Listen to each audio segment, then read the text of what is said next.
ఇంట్లో ఉన్న బంగారాన్ని విడిపించి ఆ రోజు ఆన్లైన్ రేటుకే మేము కొంటాం. Sharma gold company.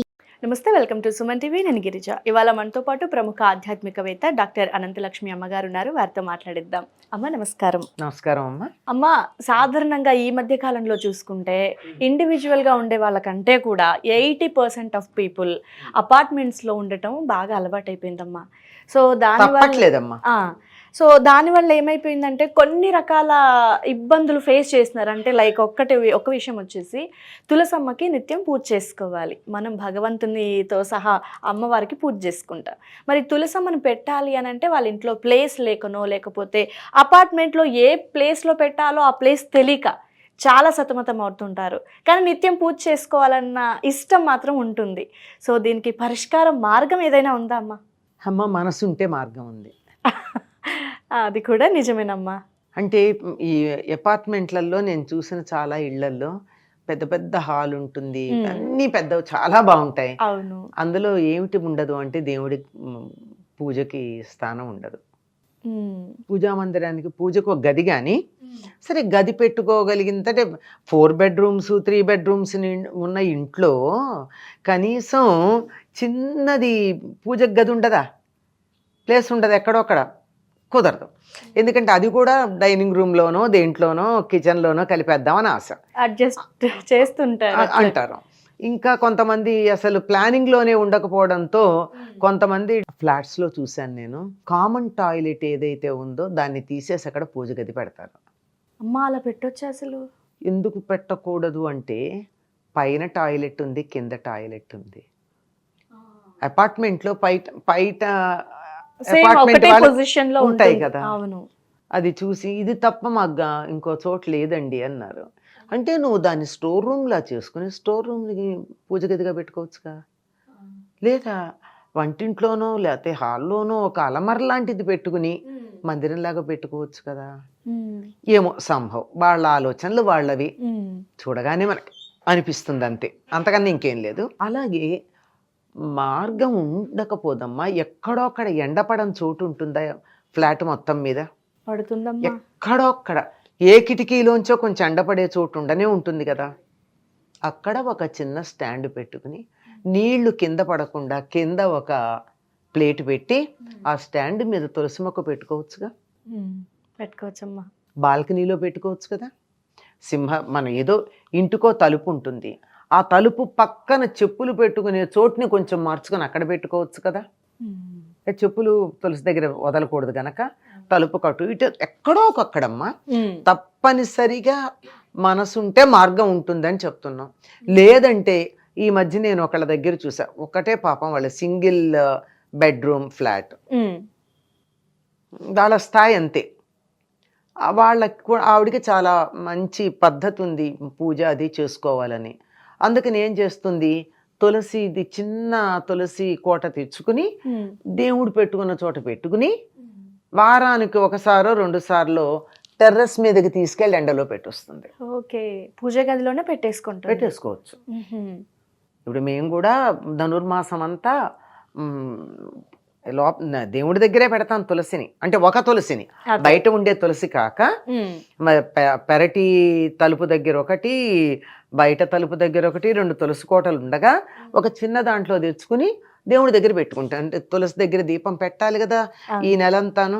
కార్తీక మాసంలోనూ పెడతాం, అలాగే ధనుర్మాసంలో కూడా మాతా చేత్ తులసి పితా ఇది తవ శ్రీ విష్ణు చిత్తో మహాన్ భ్రాతా చేద్యతి శేఖర ప్రియతమ శ్రీరంగధామా ఇది జ్ఞాతారస్తనయాస్తదుక్తి సరసస్తన్యేన సంబర్ధిత గోదాదేవి కదంతమన్యమని సంసాధారణ శ్రీరసి అని ఆ గోదాదేవి యొక్క తల్లి మాతగా తులసిగా చెప్తాం కదా.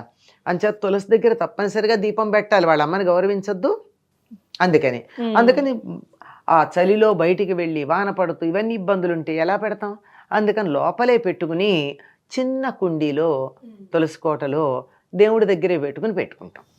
మరి అయితే ఇది మరి ఎండ లేకపోతే పాడైపోతుంది కదా.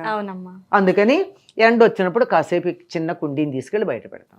మరి ఆ చోటు లేని వాళ్ళు ఉన్నారన్నామే, వాళ్ళు 4 రోజులకో వారానికో ఒకసారి తీసుకెళ్లి రోజంతా పైన ఎండలో పెట్టుకుని మళ్ళీ తెచ్చేసి పెట్టుకోవచ్చు. తప్పనిసరిగా తులసి ఉండడం అన్నది ఇంటికి శుభం. ఓకే అమ్మా. తల్లిలాగా కాపాడుతుంది తులసి అంటారు. పెరటి వైద్యుడు అంటారు. తులసి ఉంటే వైద్యుడు అక్కర్లేదంటారు.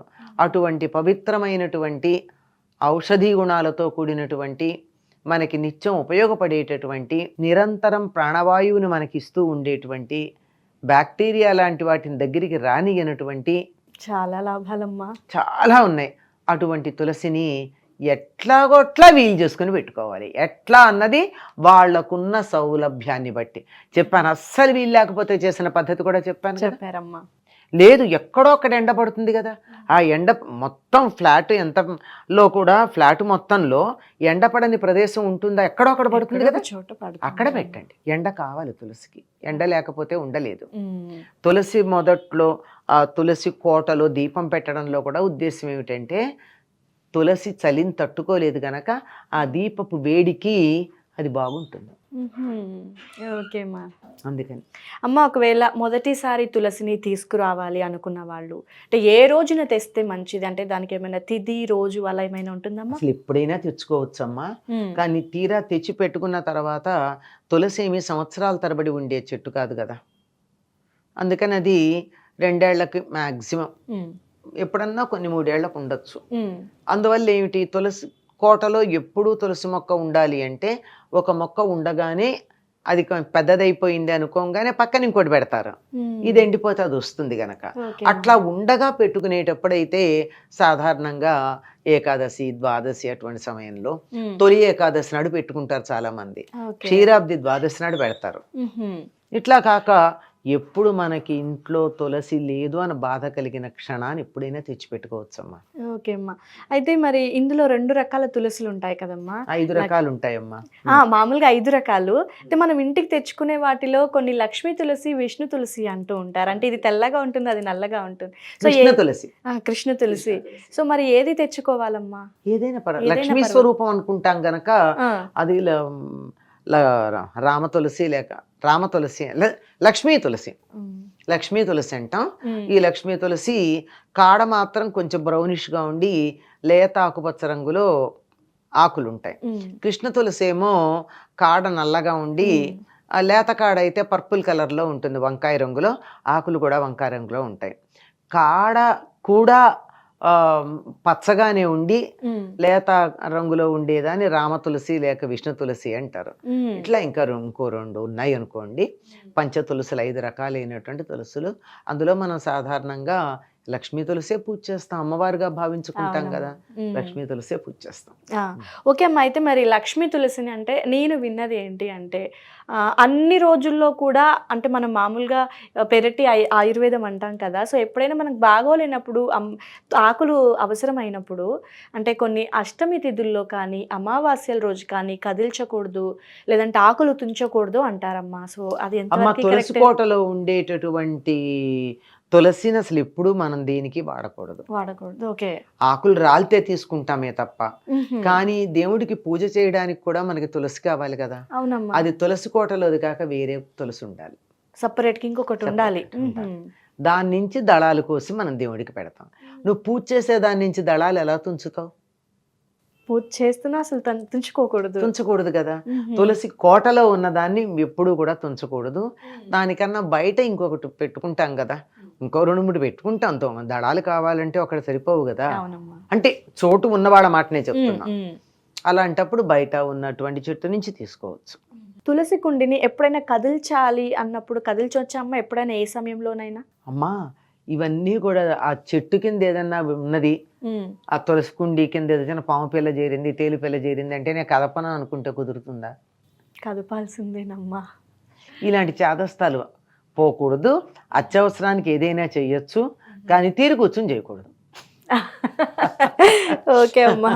సో పైగా ఇప్పుడు మనకు మార్గశిర మాసం, విష్ణుప్రీతం, అమ్మవారి మరీ ప్రత్యేకం ప్రత్యేకం అమ్మ. ఇది ధనుర్మాసంలో గోదాదేవిని పూజిస్తాం. గోదాదేవి తల్లి అయినటువంటి తులసికి తప్పనిసరిగా మనం దీపం పెట్టి పూజ చేయాలి. సో తులసికి సంబంధించి చాలా సందేహాలు, సో అన్ని చాలా చక్కగా నివృత్తి చేశారమ్మా. ధన్యవాదాలు. నమస్తే అమ్మా.